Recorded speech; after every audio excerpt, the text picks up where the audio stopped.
Wallahi ba san raina ba zan tankawa karya, sai dai akan kara hakkin Allah ni ba na sanya. Mawaka malamai ina amfanin tunaninku, ana keta hakkin Allah dukkan kulla bakin ku. Dama ai na fada sako na ba sai shugaba ba, mutum ya banza suna nan to ba zan huta ba. Sadiya Haruna yana tausayawa karshen ki tuba tun yanzu ki koma layin matan kirki.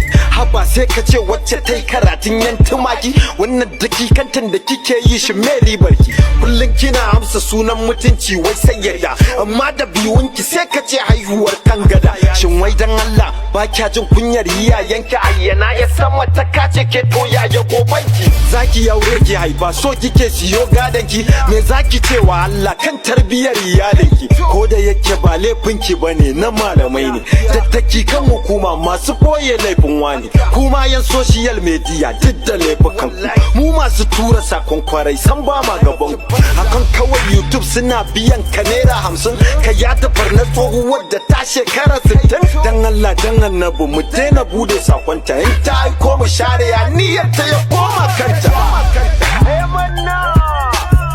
Wannan so mun tabu ne, sauran tanki ka duk kujira sakon ku yana nan zuwa.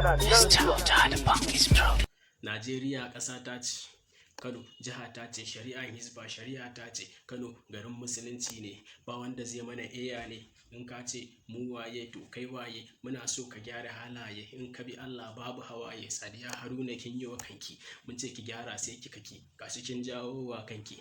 Yan Hizba sun kama ki, hukunci kaɗan suka yi miki, wai Islamiyya suka maida ki, na so prison suka kai ki dan a can zaki fi gyara halinki. Kina ɓata mana tarbiyya maganar zina kamar akuya, mashehu ashe baki da kunya dan an kama waccan yar akuyan shine kike ɗaga mana murya. Ko da yake duk tsiyar ɗaya ce, wace ce tare ne annabi baki da amsa kika ce a wuce.